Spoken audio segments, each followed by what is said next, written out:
Hey guys, sorry I'm not able to be at school today. My son is homesick and I'm just taking care of him. You have tons of work to do, so I hope that you are ready to go. A couple of things on the screen here for you to do. You should have no problem finding your numbers document for your earthquake patterns lab. If you haven't finished putting all your data in, you need to get that data table out. And while I'm starting with just some of the basic directions, make sure you know how to get to the grading rubric on Canvas.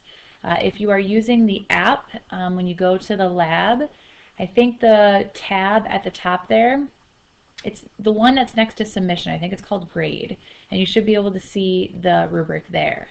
If you are on the website and you're at the Earthquake Patterns Lab assignment, if you just scroll down, I'm relatively certain you can see it there. There may be one link to click, like see rubric or view rubric or something along those lines. You want to be able to read the rubric over just so you can make sure you didn't forget anything that's going to be a big part of the grade. It's really embarrassing when you forget a piece that's worth 5 or 10 points. That's not what we want to do here. Our goal today is to finish your lab. This earthquake data activity that you've been working on really hard, it should be finished up today in class and then submitted before you go. Some of you will also have time to start working on your test review because your test is coming up on Thursday. Friendly reminder that this assignment is what I'm calling a green coupon exempt assignment. It's a total of 50 points, and you cannot use a green coupon for anything. You can't use a green coupon to extend the due date. You cannot use a green coupon at the end of the semester to drop this grade. This is a green coupon exempt assignment. For my gen ed classes, this is the first time you've had one of these.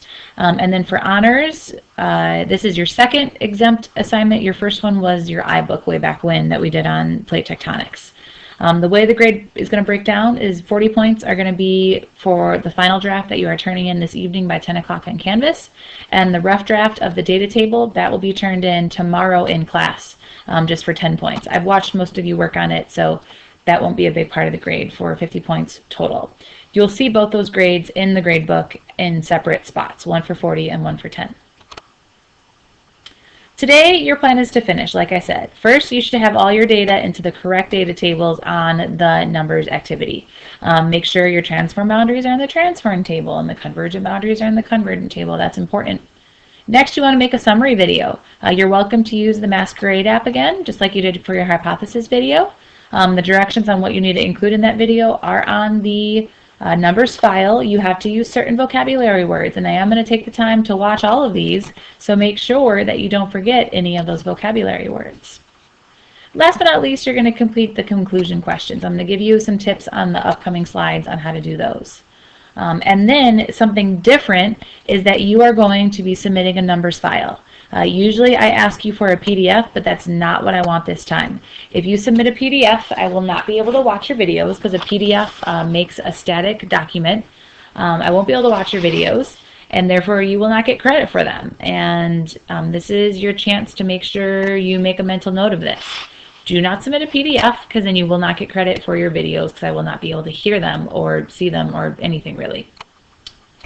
When you're looking at your conclusion questions, the first one, part one, asks you to make claims and evidence. So just a friendly reminder about claims. A claim is basically just a statement about your data, similar to what you would refer to as a thesis in your language arts class. Here are two examples of a claim. Earthquakes at divergent boundaries are usually very deep in the crust, or earthquakes at convergent boundaries tend to have a high magnitude. I just made these up. I wouldn't necessarily use them because you don't know if they're true. You'd have to look at your data to see if I was trying to trick you. But a claim is just a statement. Then for each type of boundary, after you make your claim, you're going to find some evidence.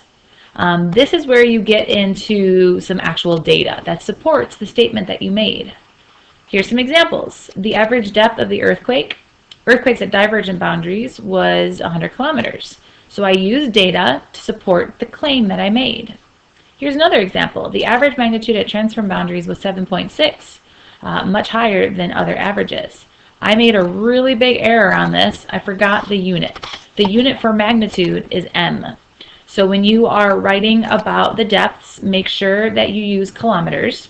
And when you are writing about the magnitudes, make sure you use the M. The M can go in front or behind the number. Both of them will count for me. In the other questions, I can't really get into the details because Gen Ed and Honors, you have different questions, but make sure this applies to both classes, that if it asks for data, that you actually include data. So below, this is an answer that includes data. This would be good, assuming that it's actually true. There's a correlation between the type of crust and magnitude. Oceanic crusts have a higher magnitude. For example, on the west coast of South America, the average earthquake magnitude is 8.0 M. Notice how I used my units. Compared to the transform boundary in New Zealand, which is an average magnitude of 3.5 M. Now, a similar answer that you might think is close enough would be this. It says there's a correlation between the type of crust and magnitude. Oceanic crusts have a higher magnitude. On the west coast of South America, the average earthquake magnitude is high compared to the transform boundary in New Zealand, which is very low. These will not get any credit. No data was used in this. No numbers from all of your hard work was here. So if you write answers like this, you are going to get upset with me because on the rubric I will give you no points. If you write answers like this, you will be happy with me because I will give you credit as long as your data that you mention, you can't just make it up, as long as the numbers that you put in your answer are actually supported in the data tables that you made.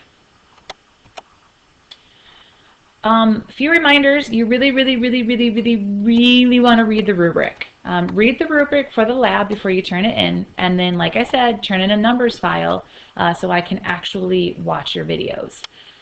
I hope that you can get this done by the end of class today. I do not want you to have homework. If you've been working hard all along, you should have no problem getting this assignment done today. When you finish, maybe ask the sub to pause this when I'm done and leave the screen up because it is a nice step-by-step. Finish the final draft, read the rubric, make any changes, submit as a numbers file, and then last but not least, grab a test review guide.